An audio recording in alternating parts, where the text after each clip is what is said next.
The forgotten war between humans and aliens that was erased from time itself. No history book ever mentioned the war. No monument stood for the fallen. No survivor ever spoke of it openly. Yet the war happened. It happened long before the present age, long before satellites filled the sky and before humanity believed it was alone in the universe. It was a war so vast and destructive that time itself was wounded by it. And in the end, the only way to save reality was to erase the war from memory, from records, and from the flow of time itself. But erasure is never perfect. Sometimes, echoes remain. A strange discovery. Dr. Elias Verne was not looking for aliens. He was a historian, not an astronomer or a physicist. His work focused on lost civilizations and unexplained gaps in human history. Entire centuries that seemed oddly quiet. Periods where progress slowed for no clear reason. Events that were hinted at but never fully recorded. He called them historical scars. On a cold winter night, deep inside an underground archive beneath Geneva, Elias found something that should not have existed. A data slab. It was not stone, metal, or crystal. It was something else entirely, smooth, dark, and warm to the touch, as if it were alive. The slab was found sealed inside a vault that had supposedly been empty for hundreds of years. No labels. No warnings. Only a single symbol etched into its surface. A circle broken by a jagged line. When Elias touched it, the lights in the archive flickered. And for a moment, he heard screaming. The first memory leak. The images came without warning. Cities burning under skies filled with unfamiliar shapes. Towers of glass and steel collapsing as beams of blue-white light tore through them.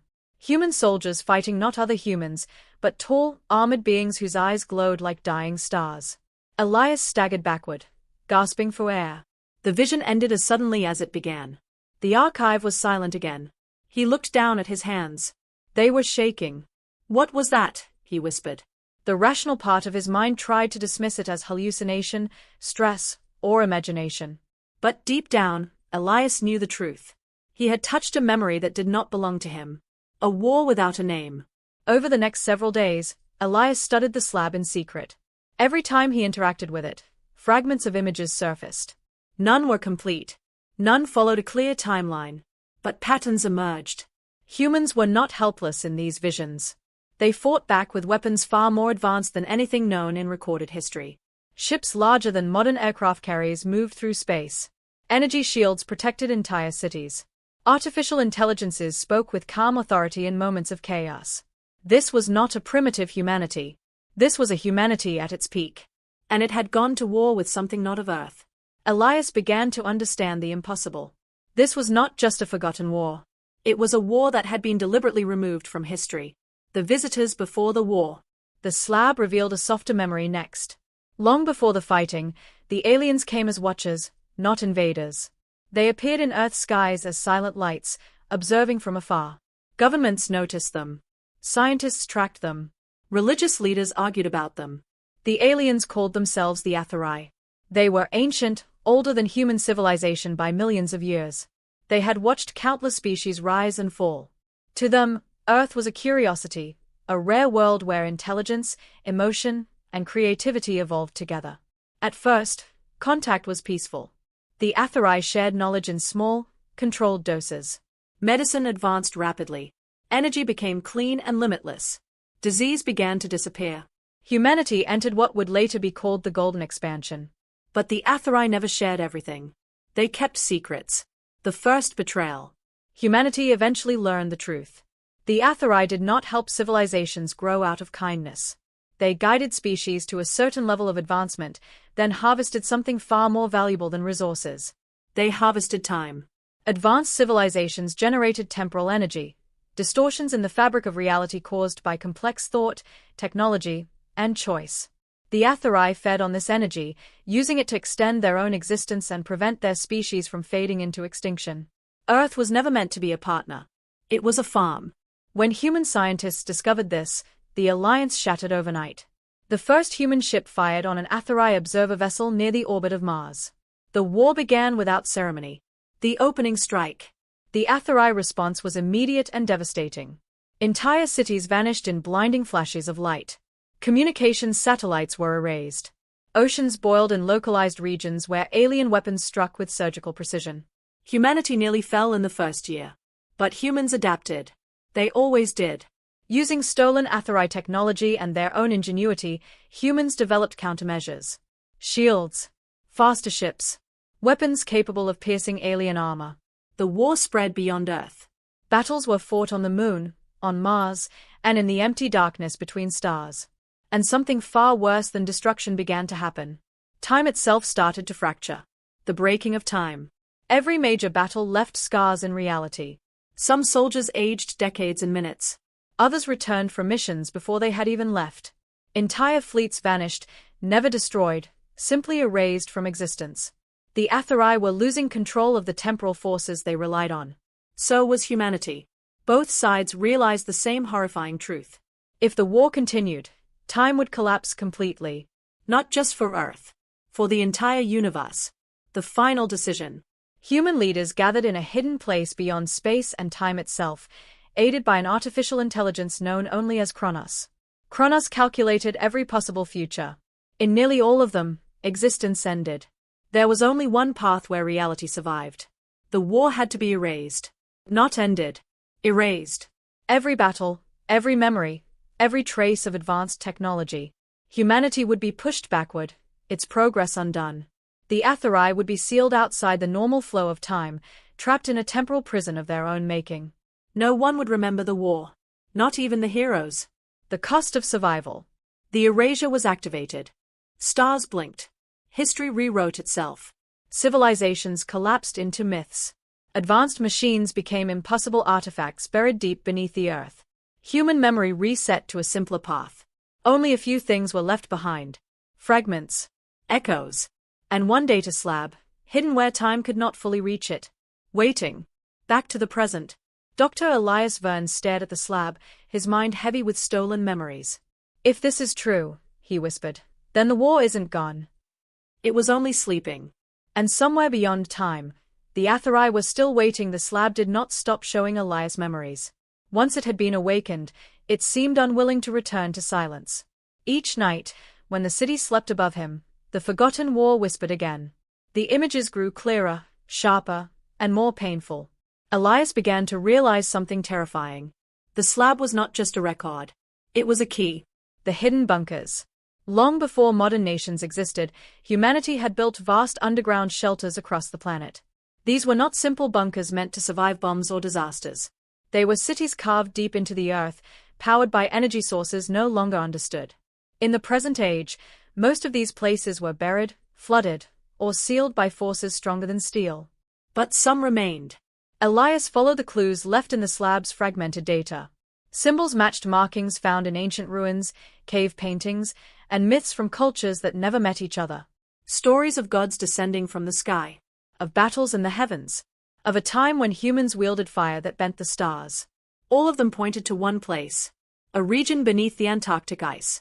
The watchers who stayed behind. The slab revealed another truth. Not all humans agreed with erasing the war. A small group believed that forgetting was more dangerous than remembering. They feared that if the Atherai ever escaped their temporal prison, humanity would be defenseless again. These humans became known as the Watchers. Before the erasure, they placed themselves in cryogenic stasis, protected by time-locked chambers. Their memories were shielded from the reset. Their task was simple. Wait. Watch. Wake the world if the war returned. But time is not kind to those who wait forever. Cracks in the seal. The Atherai prison was never perfect. It existed outside normal time, bound by human and alien technology combined. But reality shifted. Stars moved. Gravity changed. Quantum probabilities evolved. Tiny cracks formed. Through those cracks, whispers escaped. Sensitive humans began to feel them. Artists painted images they did not understand. Children dreamed of cities burning under alien skies. Scientists experienced moments of déjà vu so intense they brought them to tears. These were not imaginations. They were memories leaking back into the world. Elias is not alone. Elias soon learned he was being watched. Not by governments or secret agencies, but by people like him. Others who had found fragments. Others who could feel the wrongness in history. They contacted him carefully, using coded language and indirect messages. A linguist in Japan. A physicist in Nigeria. A deep-sea engineer in Chile. None of them had the full picture. But together, they were beginning to remember. And that frightened someone. The first warning. One night, as Elias prepared to leave the archive, the lights shut off completely. The air grew cold. A figure appeared at the far end of the corridor. Tall. Too tall. Its body shimmered as if it were not fully anchored in the present. Its eyes glowed with a familiar, terrible light. Atherai. You were not meant to find the key, the being said, its voice echoing inside Elias's mind rather than his ears. The war is over, Elias replied, forcing himself to stand. You lost. The Atherai tilted its head. No, it said calmly. We were delayed. The truth about the erasure. The Atherai revealed what Kronos never had. Erasing the war did not destroy it. It folded the conflict into a loop, a repeating potential that could be reactivated when conditions were right. Humanity had not escaped the war. It had postponed it. And now, with modern technology unknowingly approaching the same level of temporal interference, the conditions were returning. The universe was aligning again. A choice reappears. The Atherai offered Elias a deal. Help them stabilize the time prison permanently, and humanity would never face the war again. Refuse, and the seals would break completely, restoring the war in full. But there was a cost. To stabilize the prison, humanity would need to surrender its future, limit technological growth forever, remain small and contained, never reaching the stars. Safe. But trapped. Elias realized the choice had not changed since the First War. Survive quietly. Or risk everything for freedom. The awakening begins. Elias destroyed the slab. Or so he thought. As it shattered, a pulse of energy spread outward, racing through the planet. Ancient machines stirred beneath mountains and oceans. Cryogenic chambers began to thaw. The Watchers were waking up. And somewhere beyond time, something vast and patient noticed the change. The war remembers humanity. For the first time in thousands of erased years, the universe acknowledged the truth. The war had never been forgotten. It had been waiting. The Antarctic ice groaned like an ancient beast. Beneath miles of frozen silence, hidden chambers cracked and hissed. Cryogenic pods, untouched for thousands of years, began to release clouds of vapor. Mechanical arms moved with precision, reconnecting systems that had been dead for centuries. The Watchers were waking. Elias stood at the edge of the hidden vault, his breath visible in the cold air. His heart pounded as he realized the enormity of what he had triggered. He had not just discovered the past, he had reignited it. First contact.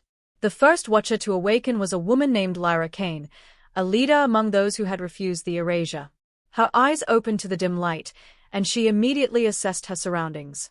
Despite millennia of sleep, her mind was sharp, her body controlled by sophisticated biostasis systems. Where? She whispered. You are safe, Elias said, voice trembling. For now. Lyra studied him carefully. You touched the memory. I didn't mean to, he admitted. But it's alive. It's trying to warn us.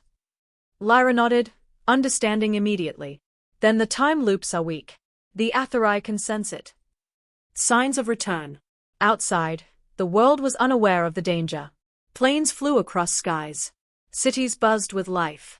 Satellites orbited Earth, sending signals that would never reach alien ears. Humanity went about its business, blissfully ignorant. But the Watchers knew. Elias and Lyra began to piece together the clues from the slab and the frozen archives. They discovered that subtle shifts had begun. Birds migrated incorrectly, as if disturbed by unseen forces. Electronic devices occasionally displayed strange symbols, unprogrammed and impossible. Children had dreams of starships and glowing cities they had never seen. The war was whispering, calling to those who could remember. The first battle in the shadows. The first Atherai agents arrived silently. They did not attack openly. Instead, they moved through shadows, blending into crowded cities. Humans who glimpsed them reported nightmares that left them paralyzed for days. The agents planted devices, small machines that bent local time, erasing streets, people, and history in microbursts. Elias and Lyra discovered one such device hidden in a derelict subway tunnel beneath Paris. It was active, pulsing faintly, bending reality around it. The Watchers had the knowledge to destroy it, but each destruction risked exposing themselves. We cannot fight openly, Lyra said. Not yet. We need to gather more of us. The hidden network. Over the next weeks, Elias and Lyra traveled in secrecy, awakening other Watchers buried around the globe. Each brought unique knowledge. Kato Moriyama, a physicist from ancient Japan, remembered the construction of quantum shields capable of deflecting Atherai weapons. Celine Arvidsson, a strategist from old Europe, had memoized the location of hidden fleets built to patrol space above Earth. Ravi Chandran, an engineer from the Indian subcontinent, knew how to reactivate human-made time stabilizers buried beneath deserts. Together, they formed a fragile network, sharing fragments of lost technology and coordinating with Elias, who became the historian of their mission. The Atherai strike escalates. The aliens realized the Watchers were awakening. In response, they escalated their attacks. Entire research facilities disappeared overnight. Cities experienced temporal storms, where time accelerated or reversed unpredictably. People vanished, leaving echoes of themselves, trapped in temporal pockets. The war, erased from history, had begun to bleed into the present. Lyra explained the stakes. If they regained control, they could rewrite history again, permanently this time. Humanity might not survive another erasure. Elias shivered. The memory of the last war, even incomplete, had been horrific enough. Entire fleets swallowed by the void. Planets unmade. Cities obliterated without trace. And all of it had been forgotten. The hidden fleet. Deep beneath the Pacific, the Watchers discovered one of humanity's last defense fleets, suspended in temporal stasis. The ships were massive, larger than modern carriers, and equipped with weapons far beyond current understanding. They were dormant. But with the Atherai returning, the fleet could be awakened. Lyra looked at Elias. We have a choice. Activate the fleet, and we risk revealing ourselves, but we stand a chance to fight. Wait, and the Atherai may conquer without opposition. Elias understood immediately. This was the moment humanity had been erased to prevent. Now, it demanded action. A glimpse of the enemy. Before they could act, an Atherai scout vessel appeared in the night sky above the Antarctic. It shimmered, not fully in our reality. Its energy bent light, making it visible only in certain angles, like a mirage. The Watchers watched in silence as it descended toward the ice. Lyra whispered, "They know we are awake." Elias swallowed hard. Then the war truly begins again, this time in our time. The sky flickered. The ship pulsed. And somewhere beyond the stars, a presence waited. Patient, ancient, and hungry. The Antarctic night was darker than usual. Stars flickered as if afraid. Beneath the ice, enormous ships lay dormant, waiting to be called back into existence. These were not ordinary vessels. They were time-imbued weapons, capable of bending reality itself. Humanity had built them for a war that no one remembered, but now, they were needed again. Lyra Kane stood on the icy surface, staring down at the entrance to the fleet's stasis chamber. Beside her, Elias Verne held the remaining fragments of the memory slab, still faintly pulsing. "We have to wake them," Lyra said. "The Atherai are coming, and if we wait, it may already be too late." Elias nodded, though doubt gnawed at him. "Do we even know how to operate them?" Lyra shook her head. "Not fully. But the Watchers remember enough. We can adapt. We must." Reactivating the machines. Inside the cavern, the Watchers worked together, using ancient consoles that responded to their touch. Kato Moriyama ran simulations of energy fields, Celine Arvidsson coordinated the fleet's tactical activation, and Ravi Chandran adjusted the temporal stabilizers embedded in the ships. The ships hummed. Energy coursed through circuits untouched for millennia. Lights blinked across their hulls, illuminating weapons bays and shield generators. "This is more than a fleet," Elias murmured. "It's an entire civilization's memory of war, frozen in steel and energy." Suddenly, a pulse from the slab spread through the chamber. The vessels vibrated, as if recognizing a master long gone. Time itself seemed to bend around them, making the cavern feel both infinite and impossibly small. Lyra clenched her fists. "It's responding to us. We're ready." The first clash. As the fleet began to ascend toward the surface, alarms rang across the Antarctic skies. The Atherai scout ship that had hovered earlier returned, flaring into visibility. Its body shimmered like liquid starlight, and strange, impossible geometries twisted around it. Elias, observing from the ice, whispered, "It's beautiful and terrifying at the same time." Lyra responded sharply, "Focus. It's deadly." The scout fired first. Beams of pure temporal energy cut through the night, vaporizing ice and sending shards flying. The Watchers' fleet responded immediately. Weapons fired pulses that twisted the Atherai energy back on itself, creating explosions that seemed to exist in multiple moments at once. The clash was unlike anything Earth had ever seen. Mountains fractured under energy bursts. The aurora borealis ignited in strange colors as the sky itself warped under the battle's strain. A glimpse of the past. During a brief lull in the fighting, the memory slab activated again. Elias touched it instinctively. This time, the visions were different. He saw battles in space, cities on Earth obliterated, and humans fighting the Atherai on a scale no history recorded. Heroes rose and fell, their faces unknown to any living soul. And then, he saw something unexpected. A human standing on the bridge of a massive ship, commanding forces across planets. Lyra's eyes widened. "That is me," she whispered. "But that was before the erasure. I already fought this war once." Elias realized the horrifying truth. The Watchers were not only remembering history, they were remembering themselves in it. The erasure had tried to hide them, but time preserved their essence. The Atherai unleashed. The scout ship was only the beginning. Across the skies, more Atherai vessels appeared, phasing in and out of reality. Their weapons did not merely destroy, they unmade things. Buildings blinked out of existence. Soldiers on the ground vanished mid-step. The very fabric of time seemed fragile under their presence. Lyra and the Watchers coordinated.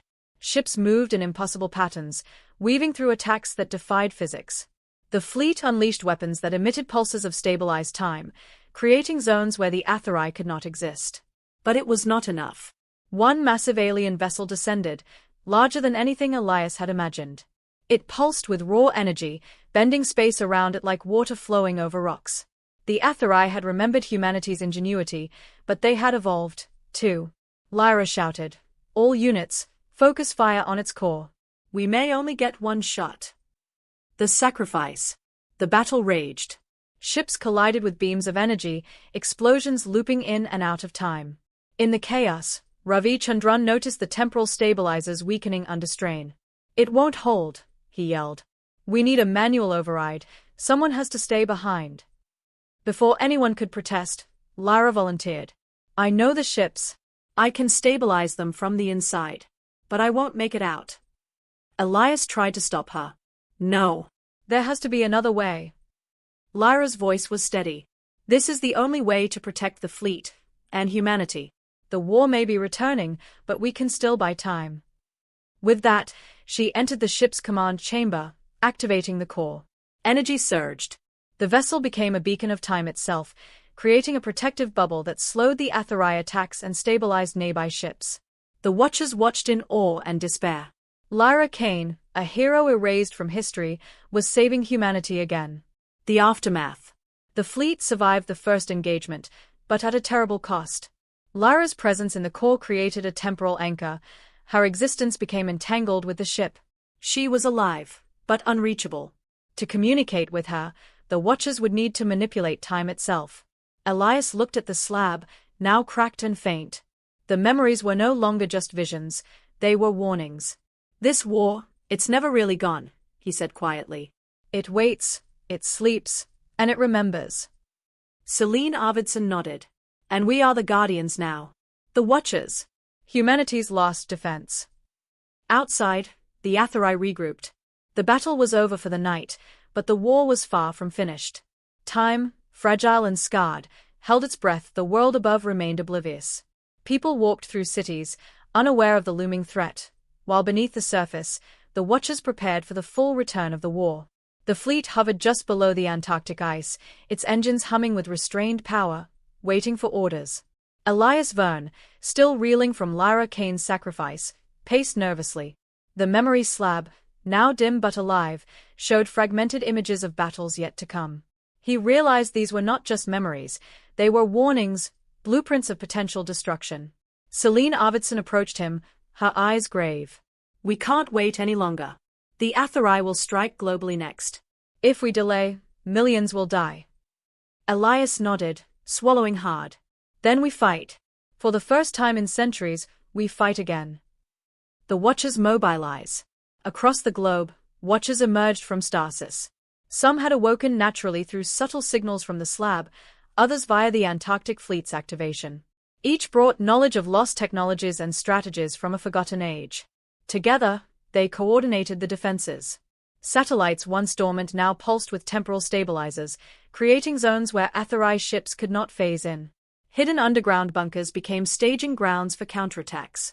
Temporal mines were deployed across cities, capable of freezing or reversing moments to neutralize enemy incursions. Elias marveled at humanity's ingenuity. "We are not just fighting for survival," he said. "We are reclaiming the future." The Atherai advance. The Atherai did not wait. Entire fleets emerged from the void, shimmering like distorted mirrors. Their forms were incomprehensible to human eyes, tall, angular beings surrounded by armor of bending light. Each ship carried weapons that could erase matter and distort time. In Paris, temporal storms twisted streets into loops, trapping civilians in endless moments. In Tokyo, buildings blinked in and out of existence as alien energy disrupted the city's temporal flow. Across the world, panic spread, though few understood why. From the Antarctic, the Watchers monitored everything. Celine pointed to the holographic map. "They are testing us, probing defenses. But they underestimate how far we've come." Lyra's voice echoed faintly from the temporal anchor within the fleet. "Do not underestimate them, Celine. The war is nothing like you've seen before. They will adapt faster than you think." The first coordinated strike. The Watchers acted decisively. The Antarctic fleet launched in waves, striking Atherai scout ships in orbit. Smaller Atherai vessels were forced to retreat, caught in traps of time-stabilized energy bursts. Elias observed the battle unfold. Human ships moved with precision, weaving through attacks that should have destroyed them. Every pulse of energy was calculated, every maneuver remembered from wars erased from history. Then the real threat appeared. A massive Atherai dreadnought phased into view above Earth. Its core pulsed with raw temporal energy, bending reality around it. Cities below flickered violently. Entire populations experienced time shifts, people aged decades in seconds or reverted to childhood in moments. Celine shouted orders to the fleet. "Focus fire on the core. We must contain it before it collapses the timeline." The fleet obeyed, unleashing concentrated bursts of energy. For a moment, the dreadnought wavered, but it did not fall. The Atherai had evolved beyond their previous weaknesses. The cost of victory. In the chaos, Ravi Chandran discovered that their stabilizers were failing. Energy surges from the fleet and Atherai attacks were tearing holes in local time, threatening to collapse entire regions. He turned to Elias. "If we continue like this, the fabric of reality will tear. Millions could vanish before the fleet even lands on the surface." Lyra's voice answered him again, calm but firm. "Then someone must hold the line inside the fleet. I will stabilize it further. Trust me." Elias's stomach turned. He realized she was preparing to push herself deeper into the temporal anchor, risking permanent entanglement. Lyra spoke as if reading his thoughts. "History will remember us, Elias.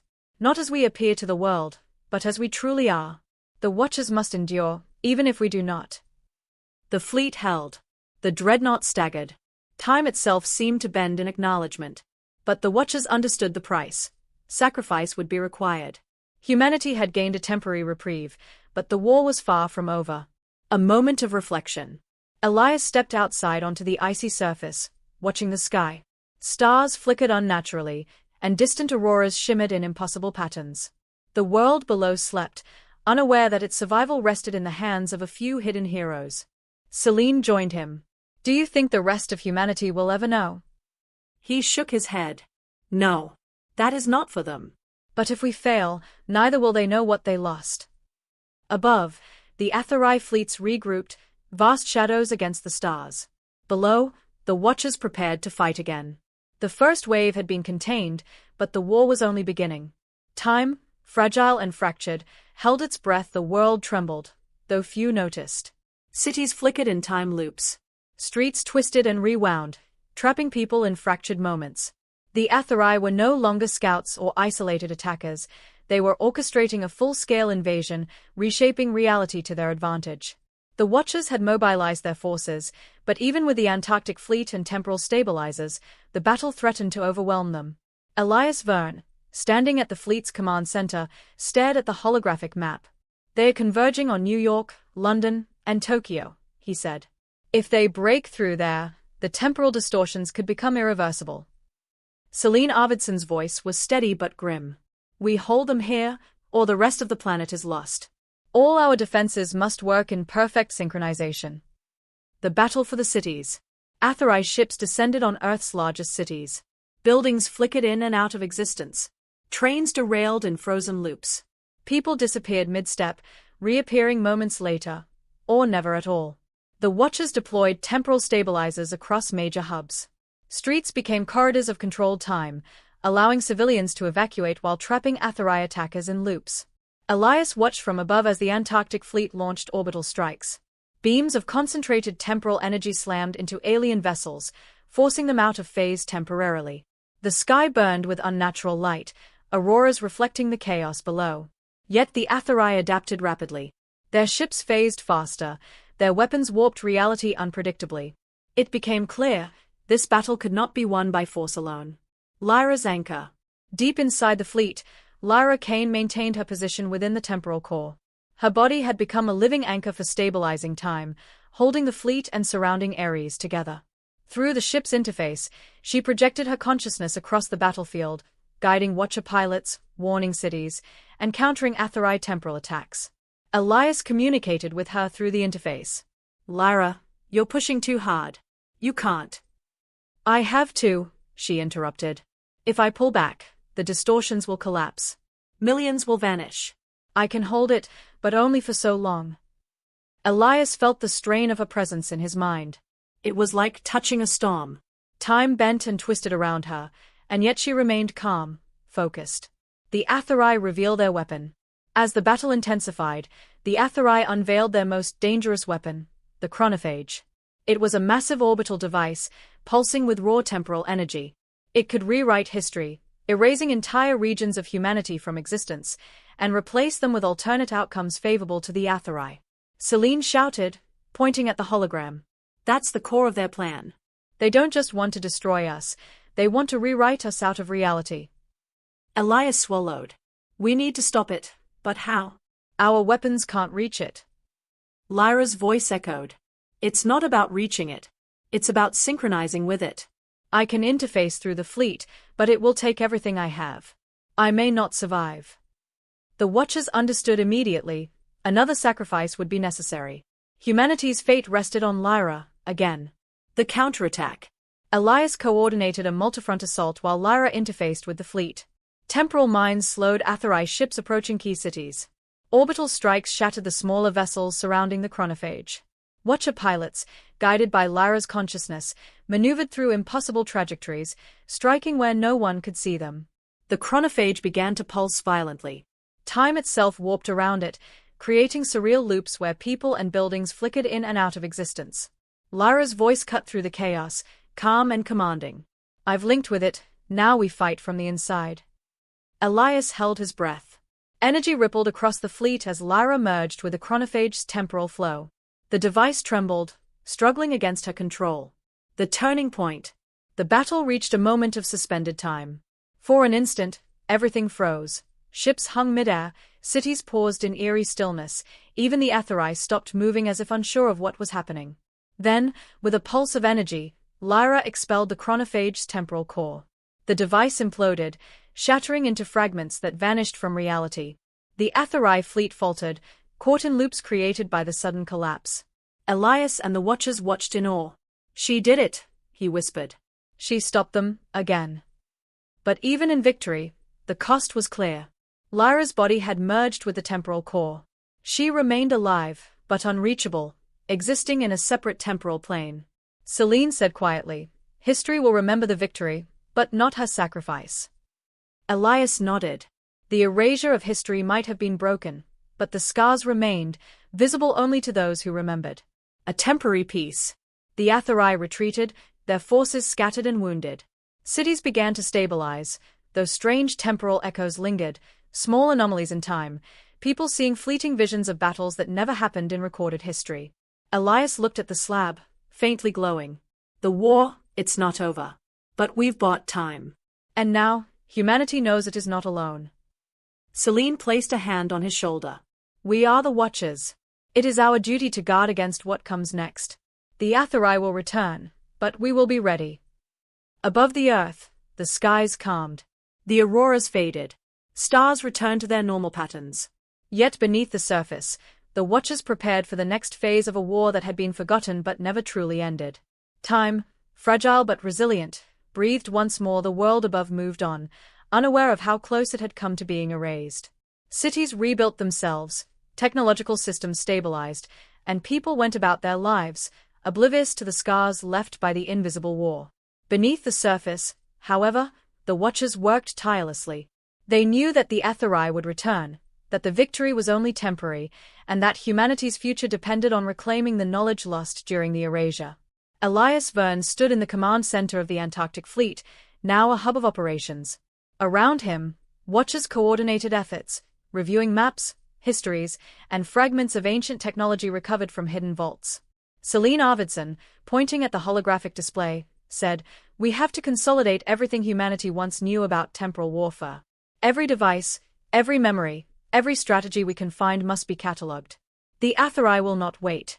Neither can we." Elias nodded. "And we still have Lyra. We have to find a way to bring her back, or at least communicate with her." Lyra across time. Inside the temporal anchor, Lyra Kane existed in a strange liminal space. Time flowed around her like liquid, both backward and forward, yet she could move freely within it. From here, she could see countless possible futures and pasts. She had become humanity's guardian within time itself. She found Elias's mind reaching for her and, with effort, established a connection. "Elias," she said, her voice echoing in his mind. "I can guide you. But I cannot fully return until we stabilize the temporal flow permanently." Elias clenched his fists. "What can we do now?" Lyra's consciousness shimmered. "We prepare. We learn. And we build weapons they cannot anticipate. I can teach you to manipulate time in small ways. It won't be enough to defeat the Aetherai completely, but it will level the battlefield." Recovering humanity's lost knowledge. The Watchers scoured the globe. Hidden bunkers, underground cities, and forgotten research stations were reactivated. Machines that had not functioned in thousands of years hummed to life, their designs impossible for modern engineers to understand without guidance. Quantum shields that bent time around them were reconstructed. Temporal energy weapons, once forbidden, were modified for strategic use. Archives containing erased histories were decoded, revealing strategies, heroes, and events humanity had been forced to forget. Elias marveled at the scale of what they were reclaiming. This is more than preparation. We're rewriting the limits of human capability." Celine nodded grimly. "And we must. The Aetherai will return stronger. They will not underestimate us again." First signs of the return. The first signs came subtly: anomalies in the sky, satellites vanishing, unexplained gravitational shifts. Civilians occasionally reported seeing strange lights or shadows in the air, glimpses of ships that seemed impossible. Elias studied the readings. "They are probing. They are testing us again." Celine added, "Not just testing. They are preparing. And we have less time than we think." Lyra's consciousness guided them, showing weak points in Aetherai formations and predicting possible attack vectors. "Focus here first," she instructed. "They will try to collapse time in isolated zones. We must defend the key nodes." The training of a new generation. Knowing the next war would require more than the Watchers alone, Elias and Celine began training a new generation of humans. These were not ordinary soldiers, they were scholars, engineers, and strategists taught to think in terms of time as a weapon. They learned to navigate temporal loops in combat, predict enemy movements by reading temporal echoes, use devices that stabilized regions of reality. Children with exceptional sensitivity to temporal distortions were identified and trained. Their visions of erased battles became a resource, a way to anticipate the Aetherai's next moves. Elias watched as young minds adapted to impossible concepts. "They are humanity's real hope," he said. "The Watchers can guide them, but they must carry the war into the future." The Aetherai prepare their revenge. The Aetherai, scattered but unbroken, regrouped beyond the edges of normal reality. Their leaders, ancient beings older than Earth itself, had observed humanity's resilience. One spoke, their voice like liquid time. "They have survived what was never meant to be remembered. They have awakened the Watchers. This is impressive." Another hissed, "Impressive, yes, but irrelevant. We will bend reality again. We will erase them. And this time, The war will not repeat. We will end them. And so, the Atherai began constructing their next weapon, a device capable of rewriting entire continents, erasing populations, and collapsing timelines simultaneously. Humanity would need every advantage to survive. A glimmer of hope. Elias looked out across the icy expanse of the Antarctic fleet. Lights from the ships reflected in the frozen landscape. For the first time in centuries, humanity had a chance, not just to survive, but to reclaim its destiny. Lyra's voice resonated in his mind, calm and reassuring. We are ready. You are ready. But remember, this war is never truly over. It only waits for the next moment to awaken. Elias exhaled slowly. Then we will be ready. We fight not just for today, but for every tomorrow erased from memory. Time itself seemed to pause in acknowledgement, fragile but holding. The Atherai were coming. This time, there would be no probes, no small skirmishes. Their full fleets, shimmering with impossible geometries, emerged from the void beyond normal space. Cities flickered in fractured time, skies glowed with alien energy, and reality itself bent under the strain of their arrival. Elias Verne stood at the fleet command center, surrounded by watchers. The new generation of trained humans, pilots, engineers, and strategists, stood ready. Every device, every weapon, every recovered secret of the lost war was prepared for this moment. Celine Arvidsson's voice was firm. This is it. All units, execute the plan. We fight not for survival alone, but for the restoration of history itself. The battle across time and space. The Antarctic fleet launched first, slicing through the cold night as orbital strikes targeted the Atherai's vanguard. Temporal stabilizers created zones where reality remained intact, protecting human forces while bending enemy movements into loops. Atherai's ships retaliated with waves of temporal distortion, sending skyscrapers and bridges into flickering limbo. Human pilots navigated loops that seemed impossible, guided by Lyra Kane's consciousness projected from the temporal anchor. Elias watched as energy clashes lit the sky. Ships collided, beams of temporal energy distorted, and time itself seemed to ripple like water. For the first time, humans were fighting on equal terms with beings who had once erased history. Lyra's final connection. Within the core of the fleet, Lyra Kane pushed herself further into the temporal flow. She interfaced with every stabilized zone, guiding humans, reinforcing the fleet, and neutralizing Atherai distortions. Her voice resonated across minds. Focus on synchronization. Collapse their anchors. Protect reality. Elias realized the full cost. Every action she took aged her essence within the temporal plane. She was alive, but each moment brought her closer to becoming one with time itself, unable to return fully to the present. Still, her guidance turned the tide. Human forces began to gain ground, cutting through enemy formations, reclaiming cities, and pushing the Atherai back. The Atherai's desperation. The Atherai, facing unexpected resistance, activated their ultimate weapon, the null convergence. A massive temporal sphere that threatened to erase entire continents from existence, rewriting Earth's timeline to their design. Celine shouted, "They've unleashed their full power. All units, we have seconds, act now." Elias turned to the fleet's consoles. "We can't stop it by force. Lyra, can you interface?" "Yes," came her ethereal reply. "I can redirect it, but it will trap me in the temporal flow forever." Elias's throat tightened. "No, Lyra." She cut him off.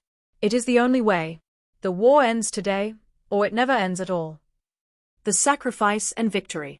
Lyra merged fully with the null convergence.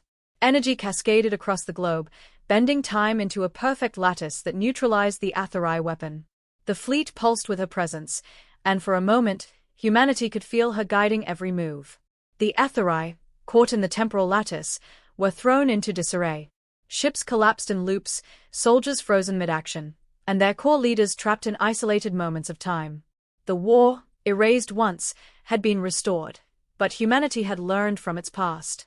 Cities stabilized, skies returned to normal, and the remaining Atherai retreated into the void beyond reality, defeated but not entirely destroyed. A world reclaimed.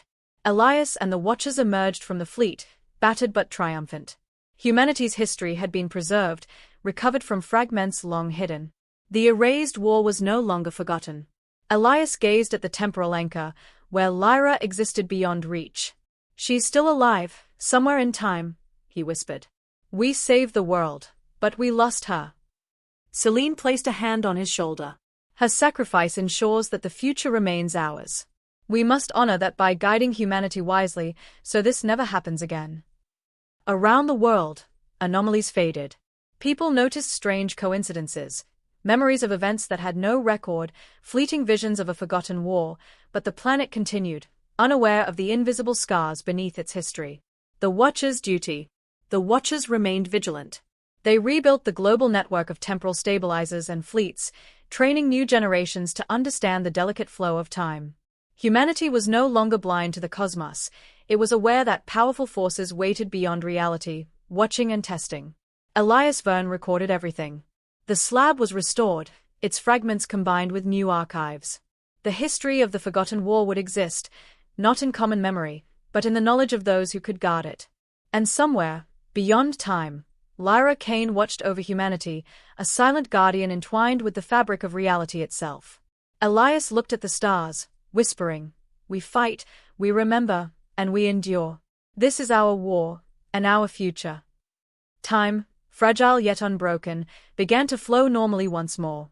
Humanity had survived the forgotten war and reclaimed its destiny.